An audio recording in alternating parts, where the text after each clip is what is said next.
Just about. Okay. Hey, everybody. It is Alycia DiLorenzo with One Extraordinary Marriage, and I have the privilege of introducing you to an amazing woman. I want to read a little bit about her. You can see her smiling face there on the screen, but so happy to be here. So happy we're doing this together. Alycia is the host of the iTunes #1 pageant podcast, Win a Pageant.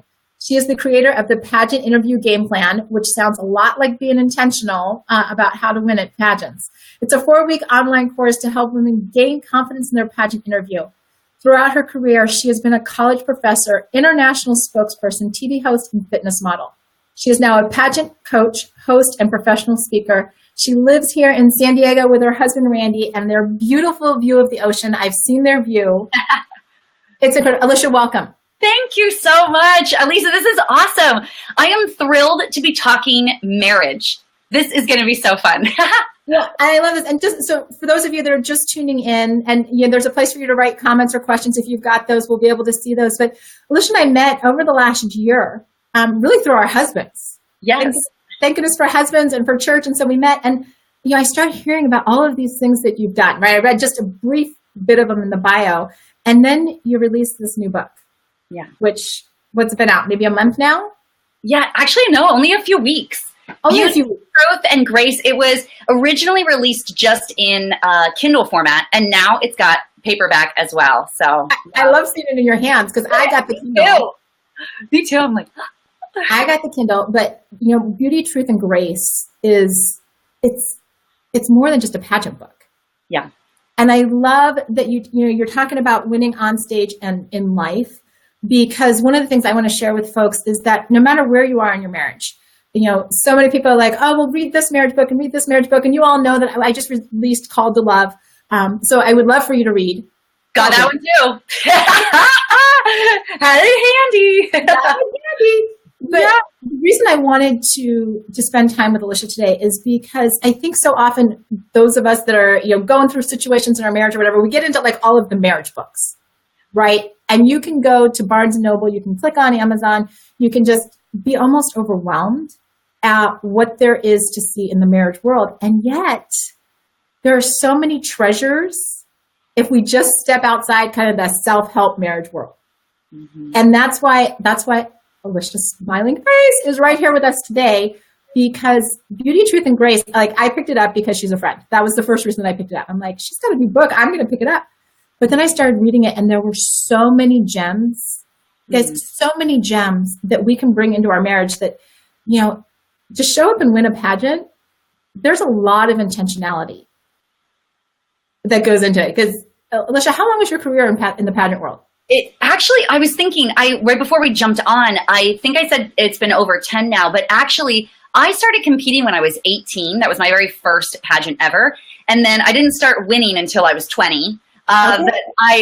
So over now it's been, 14 years for me now. So it's been a long time to be in this industry. Yeah. And I keep learning new things constantly.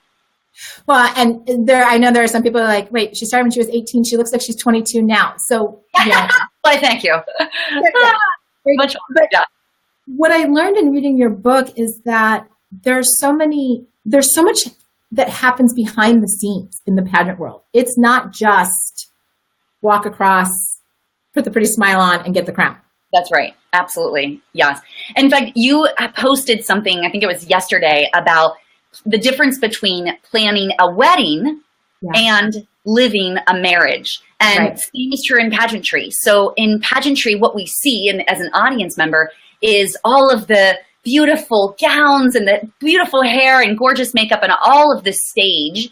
And that's kind of like what it is in a wedding, right? We see the beautiful gown and the beautiful hair and makeup and all of that. But what's really the most important piece is, of course, the preparation that leads you to that moment, and then how you walk it out. So as a title holder, walking out your experience is vital to your reputation, but also to your future career. Because how you manage your life as a title holder, just like how you manage your life as a married woman or man, is going to affect every other area of your life. Truly. That is so good. We could stop right now and be done and keep nothing else. But we're not going to stop, guys. Don't worry. We're not stopping because, when I reached out to Alycia and said, hey, will you will you come sit with me? Coffee talk in our own respective offices. Will you coffee talk with me? It was really like, let's talk about what are those 3 tips, right? Because everyone watching this, we're busy. We lead full lives. And so I really wanted to, as I was reading the book, there were like certain things that started jumping out. Guys, if you get this book, I promise you will be highlighting probably like every other line. I mean, there were just sections where, granted, I've got it on Kindle. So I went back and I looked at all my notes and I'm like, oh my goodness, just like say, read the book. Yeah. And I'm encouraging you, go to Amazon, pick up Beauty, Truth, and Grace. I would say, I don't have it, but I would say get the paperback copy. Yeah. Because you're going to want to make your notes in the margins. Kindle's great. I do a lot on Kindle, but because did you see how much fun it was when she held up the book, you guys? Hold it up again. Yeah. What's interesting that you say about that, I actually prefer that method as well. When I originally released it on Kindle, I know that a lot of people and a lot of pageant women travel. So they can't necessarily have a book. This is a thick book. They can't always keep this book with them. So for them, it makes more sense to have it on Kindle. But I also, when I read, I prefer to have a paperback copy because of what you're saying. I love reading a whole book, but depending on what you are really focusing on. So as you're describing, and when you're thinking about your marriage, and I love how you guys, you and Tony both encourage your listeners and your family. I feel like I'm a part of the one family. You're part of family. Yeah. How you encourage us so much to look at our marriage through a variety of different lenses. And I think that the most powerful aspect of that is when we think about our marriage through every aspect in life, we're thinking about our marriage all the time and how beautiful that is. If you can think about your marriage when you are like dusting the house, and okay, how is dusting the house like my marriage? And if you can just— Some of us don't dust. Yeah, right? It's like, okay, clean it up. And look, that dust might come back. You got to clean it up again, right? So it's like constant maintenance, the same as true in marriage. So if you're constantly thinking about your marriage, you're constantly going to be building it. And what a healthy marriage we can create when it's on the top of mind, So when you read this book and look at it through a lens of marriage, you'll be able to look for things that you'll highlight. And I'm giggling because you might not highlight, we were talking before we jumped on, you might not highlight much in the chapter about how to choose your evening gown, because there is a chapter about that. But there are so many other things that really do apply to not just the stage, but also in life. So I appreciate you for pointing that out, Lisa. That's what we've got to be doing, because we can get so focused, whether we're talking pageant world or we're talking marriage world, we can get so focused on our niche where we're at that we forget that there's a wealth of knowledge, and we've got to be, you're definitely a thought leader in what's going on in the pageant world and in creating, your course, a 4-week course to help people win an interview, which, like, let's think about it. That's something that, having read your book now, I'm like, okay, I didn't know so much went into the interview. Yes. Yeah. And in fact, many people don't. So the book breaks down. And in fact, that's where we'll start with tips. It's one of the very first thing that I teach my pageant clients in the game plan is we first talk about their brand, because oftentimes people think, oh, a pageant girl just shows up and does her thing, or she gets thrown into an interview and it's just how good can she perform? But truly, the women that are most prepared, and if you watch like Miss USA is coming up this summer, Miss Universe, Miss America, those types, women that are competing at that level have so much preparation. And the same is true in marriage. People that have awesome marriages where people are like, oh, I wish mine was like that. They put in work. Pageant girls don't just show up and win and they're like, oh, thank you, like looking gorgeous. No, they put in work. They have to figure out how to do their makeup. They've got to design. They go through months of figuring out what's the best hairdo. It's like so much work. So my first tip for related to marriage, and my now husband, who I've been married for 9 months, so I'm still a newlywed.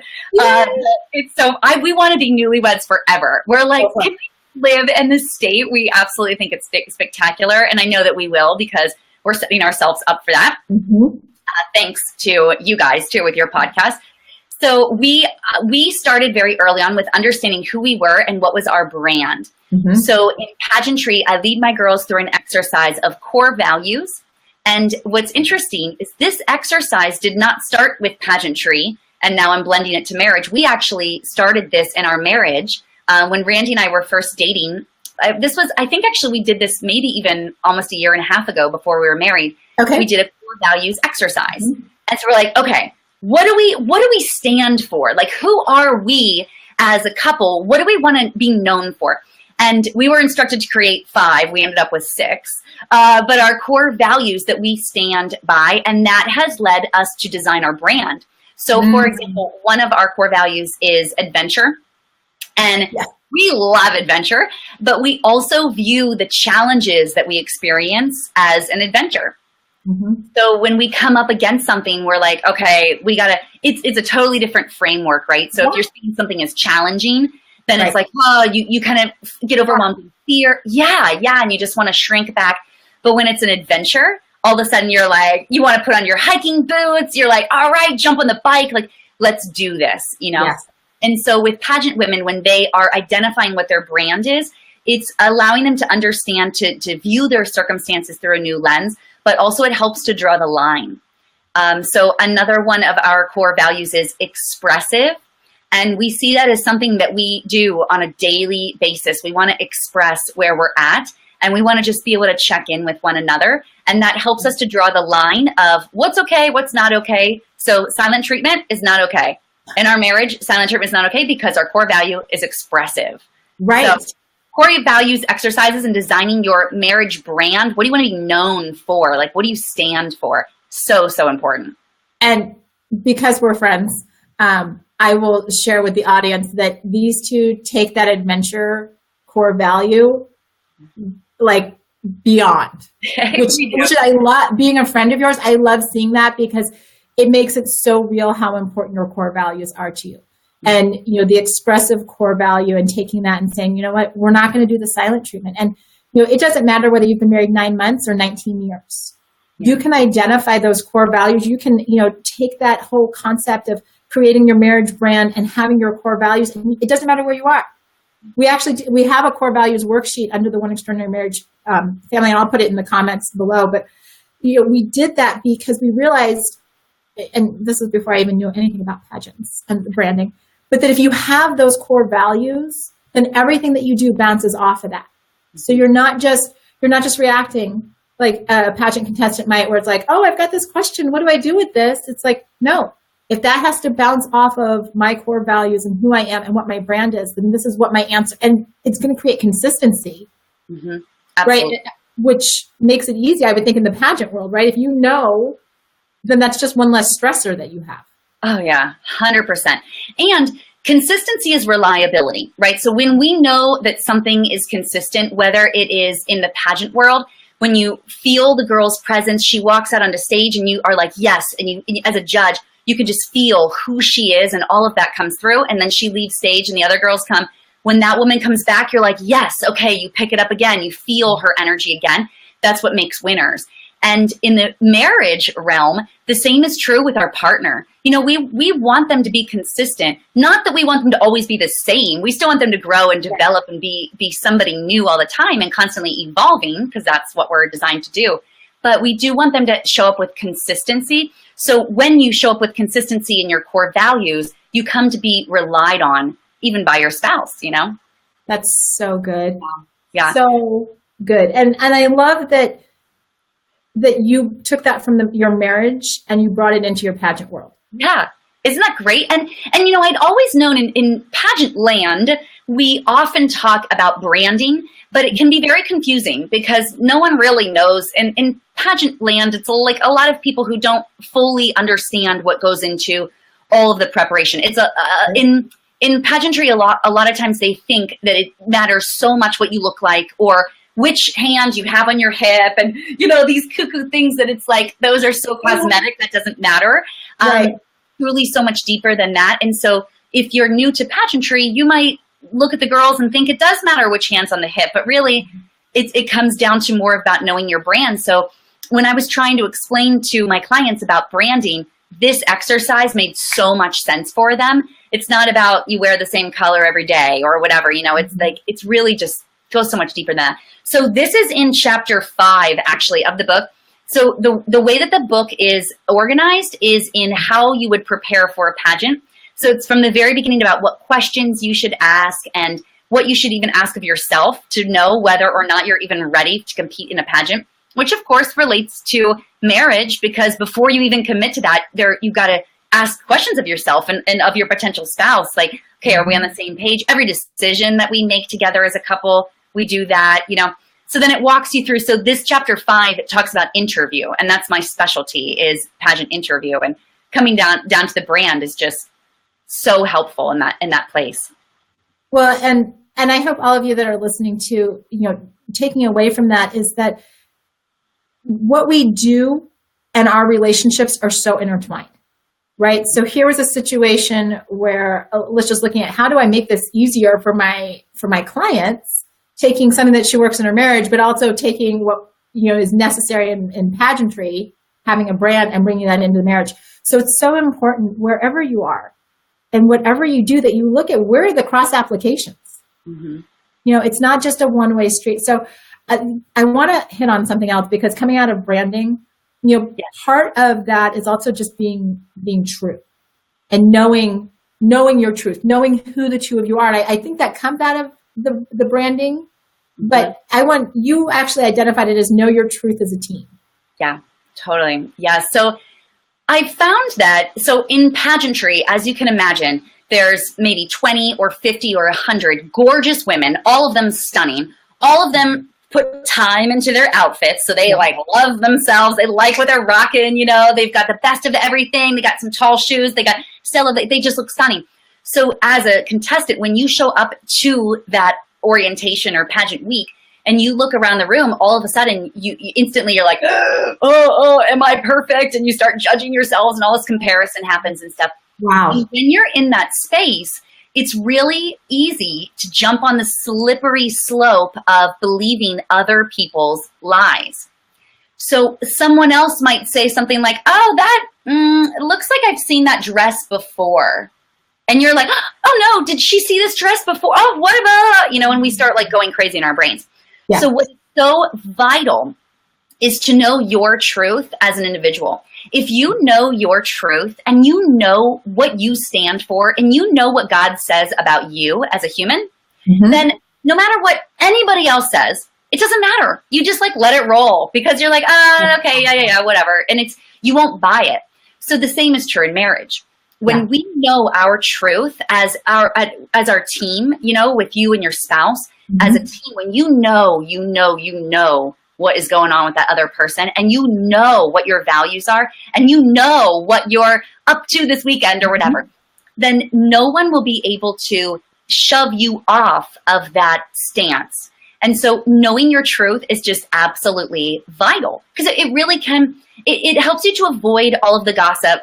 So no one can come home and say, oh, I saw your husband. I think he might have been having lunch with somebody today.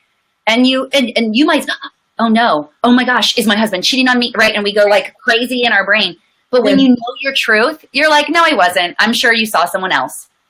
And instantly you're squashed.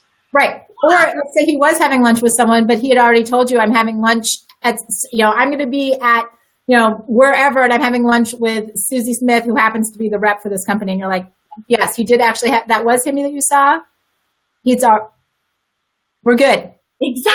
Exactly. Right. So it comes down to knowing the truth, and any sense of knowing is, first of all, knowing is a cognitive thing, right? So you have to be with your spouse to get to know them. You've got to be communicating. You've got to be in their heart, really, and also giving that, right? So as a wife, it's also my job to give Randy, my husband, to give him insights about me, so that he doesn't ever have that wonder about anything. He just knows my truth too. Yes.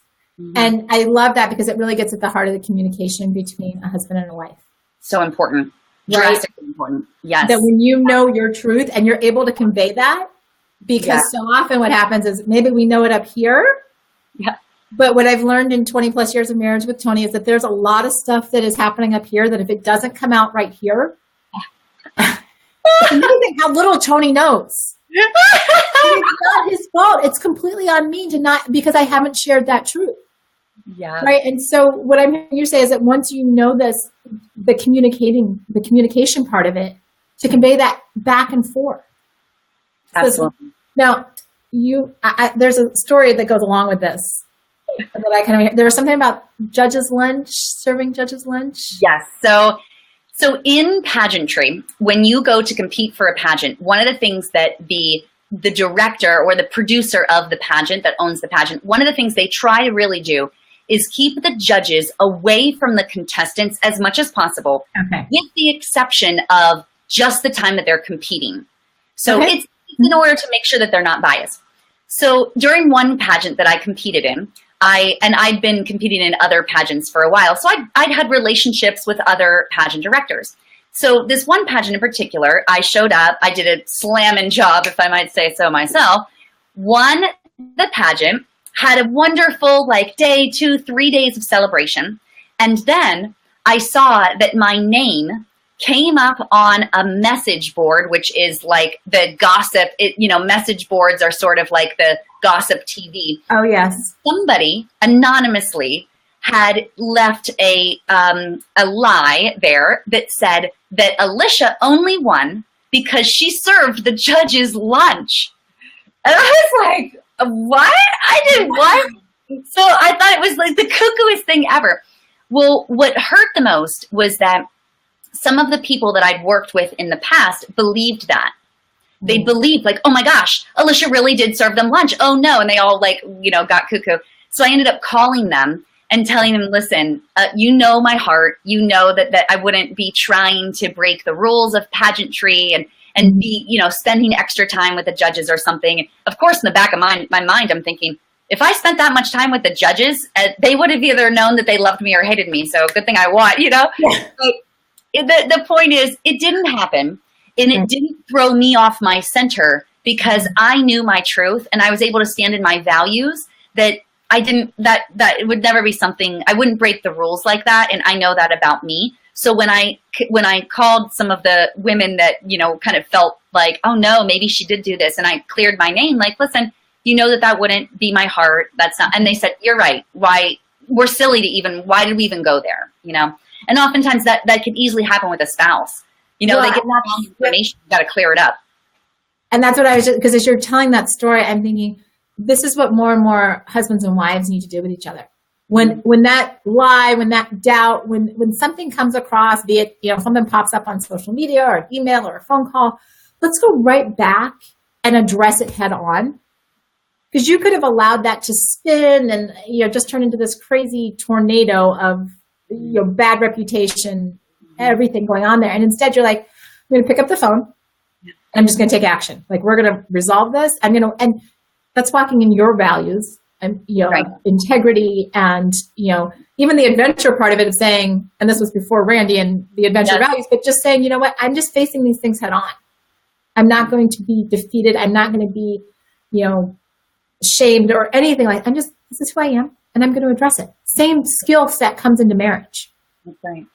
So good. Oh my gosh. I'm now I want to go watch a pageant and just kind of feel what all is going on behind the scenes. That's right. What's that? Well, I was thinking too about, when you know yourself and you know your own truth, for me, it was easy to say, I'm not going to break the rules just to win a pageant.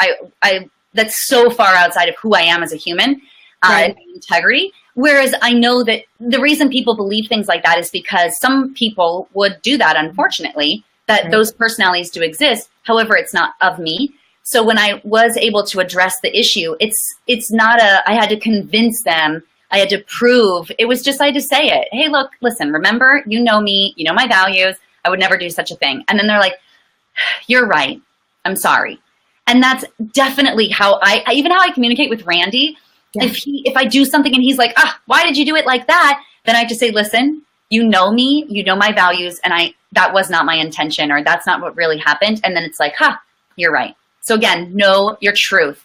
Come together and communicate that.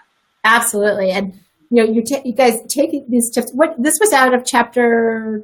This is chapter 5. Chapter 5. Mm-hmm. It's episode 10 of chapter 5. Yep. Guys, you've got to check out our podcast, because the beauty of this book, really Beauty, Truth, and Grace, is that what Alycia did was she took her podcasts and developed it into the book. So you can I would suggest doing both, listening to her podcast and picking up the book. But know that that's where the synthesis of information is coming from. And so you can really walk through this and go, okay, you know what? I mean, I would even say, check out the one I'm picking out, your evening gown, because let's face it, on date nights, we probably want to be thinking about what we're wearing, you know, maybe not to the full extent that you're doing a pageantry evening gown. Mm-hmm. Maybe, depends on where you're going. But, you know, you start thinking about those types of things. Like, it matters. It matters how you feel. I mean, you were even talking about this, and this is just kind of an aside, but, you know, when you walk into that room, when everybody gets there and everybody's sizing each other up, well, those that feel like $1 million, you carry yourself. Like, all of those zeros are behind, and it's how you show up. And that's how we show up on date nights, right? When we're not, like, I mean, we've had those stay-at-home cuddle dates where we're in our sweats and we're all cozy. But if we're going on a date, like official date, hair, makeup, what are you wearing? What am I wearing? Where are we going? What are we doing? So that we show up feeling from the inside out like this is important. And that's such a big part of pageantry. That's so true. You nailed it. Absolutely. Yeah. And you're right. You walk with a different spunk when you know you've put time, when you've put thought into how you want to present yourself. And yeah, it's like, it's so funny that a lot of the women that I work with, we all want to be like perfect, you know, like if we couldn't all just be a perfect 10, if I could just have my nose be a little straighter, like, wouldn't that be great? Or if I could just not have these you know, we all think about all these things. But the truth is that no one is ever that type of perfect. The most beautiful perfect that we can be is when we just fully step into our own body and step into, like, my little frizz over here and this crooked nose. You know, if we can just step into that, right, that glows so much brighter than does the attempt. Because when we're trying to chase perfection, we're constantly chasing this thing that isn't of us, and we're never going to, like, hit someone else's level of perfect. But God created you to be your level of perfect. And so you can just stand in that and know, like, nope, this is who I am. And now how do I make this just exude beauty? Oh my gosh. You are, like, I told people when I was posting all over, I'm like, she's just one of the most dynamic women I know. And you and I have had conversations, but the way you show up in everything that you do bring this level of excellence. And that's part of knowing your truth. Right. But it also, I think, really gets to the fact that you've identified that you're running your own race. Yes. Right. And that, you know, you're not going into everybody else's lanes in terms of, you know, if this gal over here, if she doesn't have the frizz and this is all hair straightener and things like that. So I've done the frizz thing. Yeah. And my parents are watching the video. So they probably like, yeah, we remember the frizz thing. Yeah. But one of the things, the last tip that you identified is running your own race. And that's really what I hear you starting to talk about right now is when you know your truth, you stay in your lane. That's right. Yeah.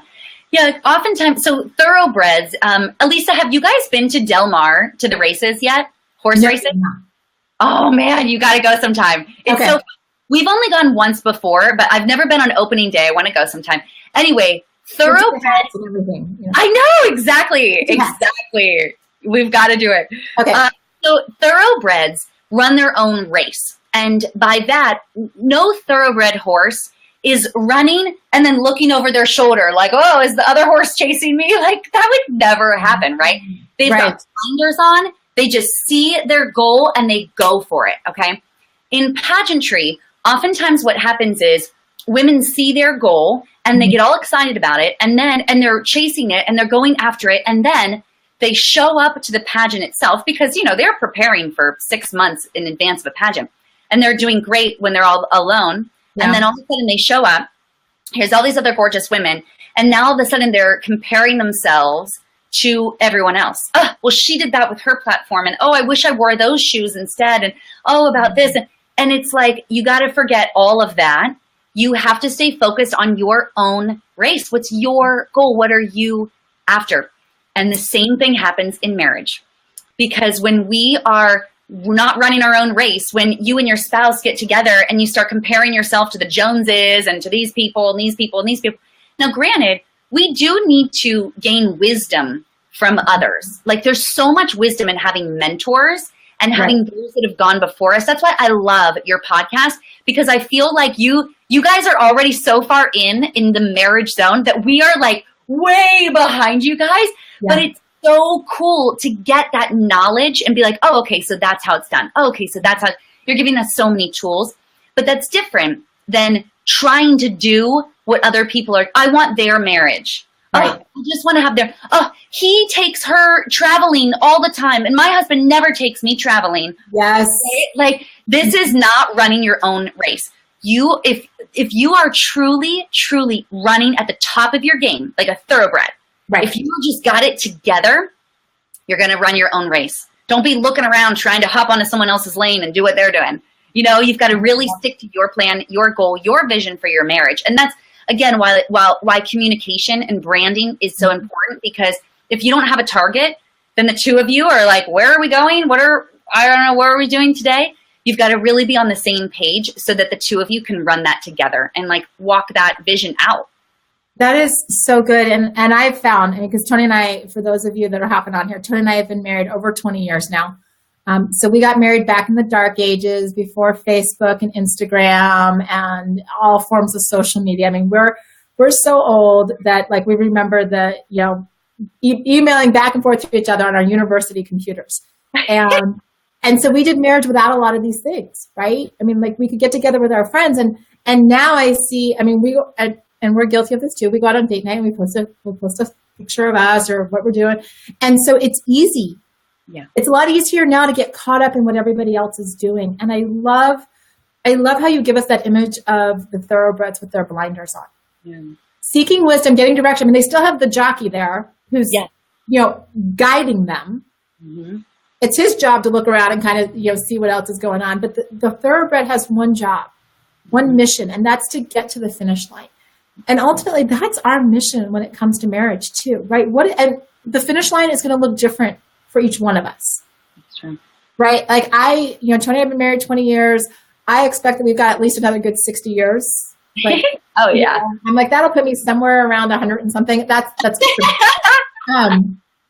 but we've put a lot of milestones already, but there's a lot of things that we want to accomplish in our marriage and our life together. And that may not be what Randy and Alycia want to accomplish or what they want to do. And they're both okay. Like, I want to be really clear that it doesn't matter, but you've got to know where the two of you are going, right? You've got to say, and in fact, I was coaching a couple last night and I said, what does your marriage look like in 10 years? And they sat there for a second. And I said, okay, that's this week's exercise, but to start planning that, like what's going to happen? Don't look at what you see your best friend post on Facebook or Instagram, because here's the deal.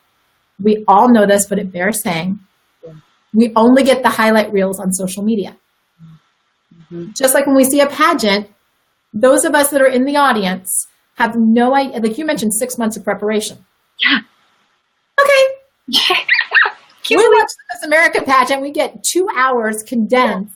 Exactly. With like maybe a few like highlight blooper type things thrown in just for good measure in the show.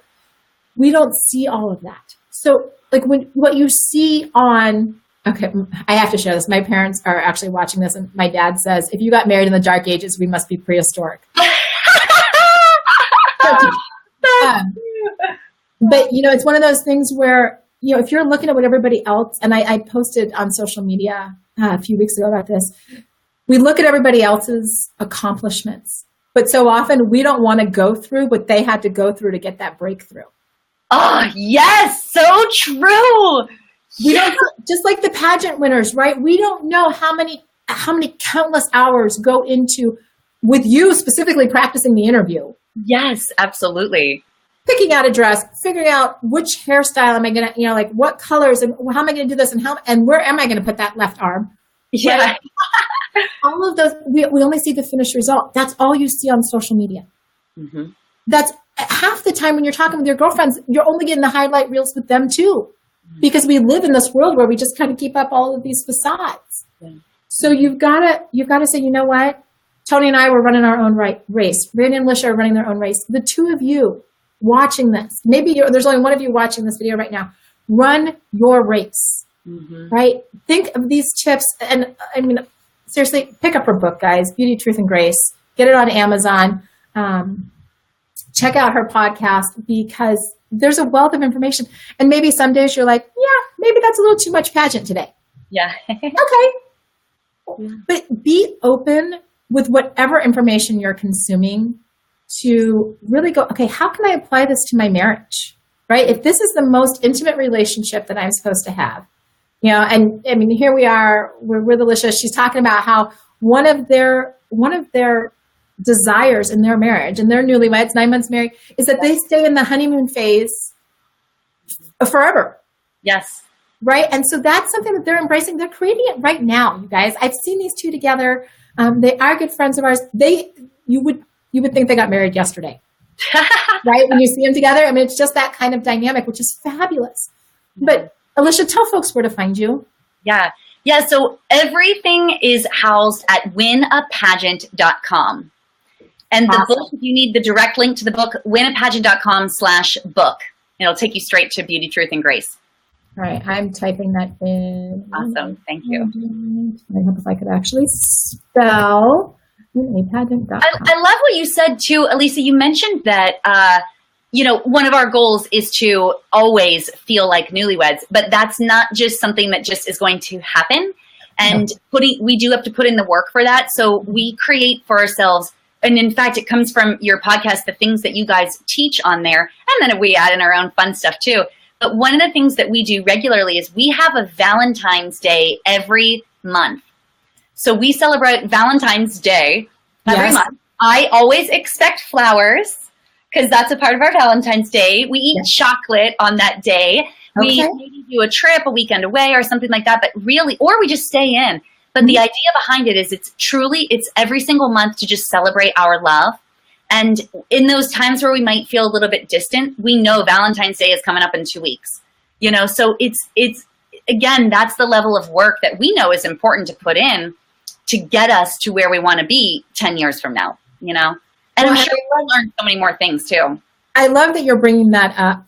Here's where you're just kind of moving towards closing this is that, when you went into the pageant world, it wasn't just like, well, I'm just going to do this once and see what happens. Yeah. Right. Like, because you even said it took you started when you were 18, but it took you 2 years to start winning. Yes, exactly. Yep. So you still had to put in a substantial amount of effort in those 2 years before you actually started to get the return on what you were doing. True. Mm-hmm. And what I want to share with any of you that are watching, and right now maybe you're like, okay, 3 marriage tips from pageant coach. Like, how do I apply this? Because our marriage isn't in a good place. Keep putting the effort in, right? Can I be really clear that no matter whether you're, Super Bowl football player, pageant winner, whatever you are, those people didn't get there without having to, and I'm going to use Alycia's word, without having some adventures along the way. I won't use the word challenges, having some adventures. And then taking that perspective of going, you know what? I know what's on the other end of this. Mm-hmm. Why? Because I'm running my own race. I know my truth and I know what our brand is. Mm-hmm. Right? With those 3 things, when you've identified what your brand is, when you know the truth of who the two of you are, and when you commit to just running your race, then when those adventures come your way, and they're going to come, whether you've been married 9 months or 19 years, or 39 years or whatever it is, you're going to have adventures. When you have those 3, the understanding of those 3 things, brand, truth, and you're running your race, all of a sudden, not all of a sudden, you will just be grounded.